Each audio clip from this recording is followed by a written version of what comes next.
खंडवा लोकसभा में मतदान को लेकर मतदाताओं ने उत्साहपूर्वक अपना मतदान किया। आज लोकसभा क्षेत्र खंडवा में चौथे चरण के मतदान में मतदाताओं ने मतदान को लेकर सुबह से ही काफी उत्साह दिखाया।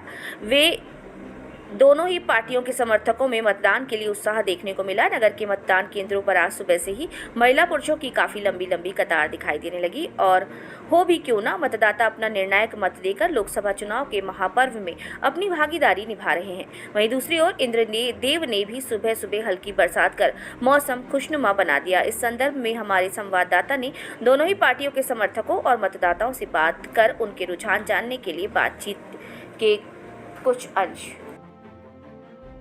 तो हम लोगों का कर्तव्य है और यदि हम ये वोटिंग नहीं करेंगे तो फिर देश को कौन। हम देख रहे हैं कि हर जगह महिलाओं की लाइन लगी है, तो बड़ा बढ़ चढ़कर हिस्सा लिया महिलाओं ने भी, तो क्या कहना चाहेंगे? महिलाओं के लिए विकास के बहुत सारे द्वार खोले हैं मोदी जी ने और उन्हीं से संबंधित ये होता हुआ देख रहे हैं कि बहुत कुछ विकास हुआ है, तो आज हम भी उसी इसमें अपने पार्टिसिपेंट करना चाह रहे हैं। जैसे कि देश में सुनने में आ रहा है कि इस बार 400 सीट भाजपा लेकर आ रही है, तो क्या लगता है आपको? लाना ही चाहिए। मध्य प्रदेश ही नहीं, पूरा देश एक दिशा में जा रहा है।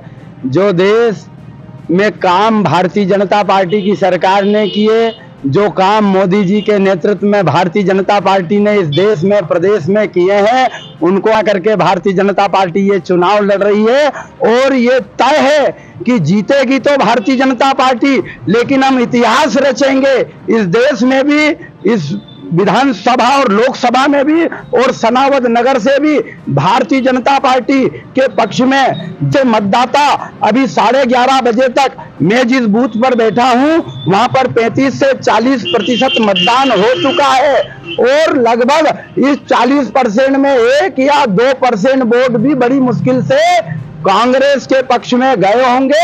हम कांग्रेस मुक्त करने के लिए ये चुनाव लड़ रहे हैं और मोदी जी के संकल्प को इस देश में भारतीय जनता पार्टी को 400 के प्लस सीटें दिलाने के लिए एक एक कार्यकर्ता इस मौसम में भी लगा हुआ है। और भारतीय जनता पार्टी का कार्यकर्ता तो 24 घंटे नहीं 12 ही महीने संगठन के काम में लगा रहता है। भारतीय जनता पार्टी इस देश का एकमात्र ऐसा राजनीतिक संगठन है जिसका कार्यकर्ता 12 महीने काम करता है। फिर ये चुनाव उसके लिए क्या लगा, हम तो चुनाव में जीत की ओर बढ़ते जा रहे हैं और इतिहास रचने की तैयारी में है। भारतीय जनता पार्टी जीतेगी, ज्ञानेश्वर पाटिल जीतेंगे और नरेंद्र मोदी इस देश के तीसरी बार फिर से प्रधानमंत्री बनेंगे।